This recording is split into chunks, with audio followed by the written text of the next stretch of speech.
안녕하세요. 식생활 이야기 중 별다르고 특별한 이야기들을 모아 전해드리는 시간, 별별 식생활의 홍석진입니다. 첫 번째 별별 식생활 소식입니다. 고구마 좋아하시는 분들 많으실 텐데요. 식이섬유가 풍부한 고구마는 주로 뿌리 부분을 먹는 뿌리 채소입니다. 그런데 이제는 고구마의 잎도 먹을 수 있게 됐는데요.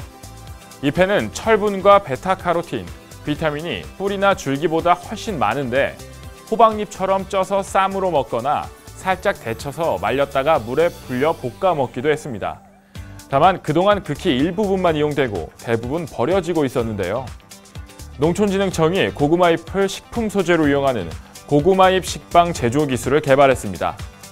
이번에 개발한 기술은 고구마잎 분말을 가지고 식빵을 만드는 것으로 고구마잎을 얼어붙게 한 뒤 건조시켜 밀가루 중량 대비 2에서 3% 정도 첨가합니다.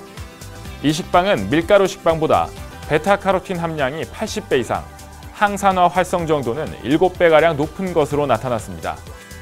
한편 고구마 잎을 활용한 차도 개발됐는데 지난 2013년 경기도 농업기술원에 의해 개발된 것으로 고구마 잎차는 구수하고 목넘김이 부드러운 게 특징이라고 합니다. 고구마의 잎을 활용한 식빵과 차, 자원의 재활용뿐만 아니라 농가의 소득에도 기여할 수 있을 것으로 보고 있는데요. 맛은 어떨지 벌써부터 기대가 됩니다. 두 번째 별별 식생활 소식입니다.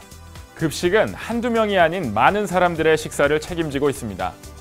그래서 위생과 영양 등 다양한 면에서 고려되어야 할 점이 많은데요.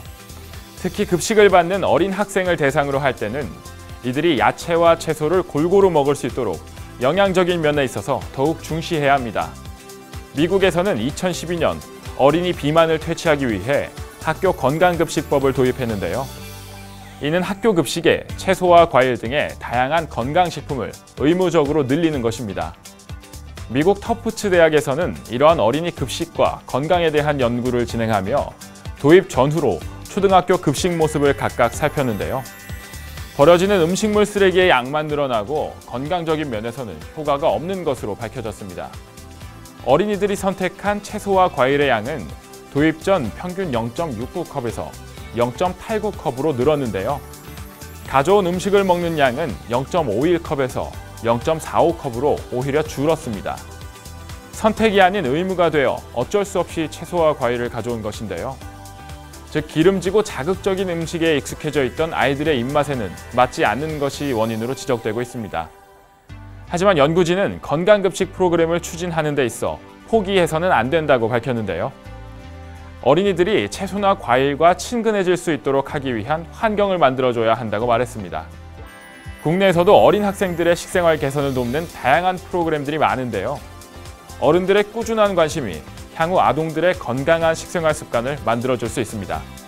이번 주 전해드릴 소식은 여기까지입니다. 별별 식생활!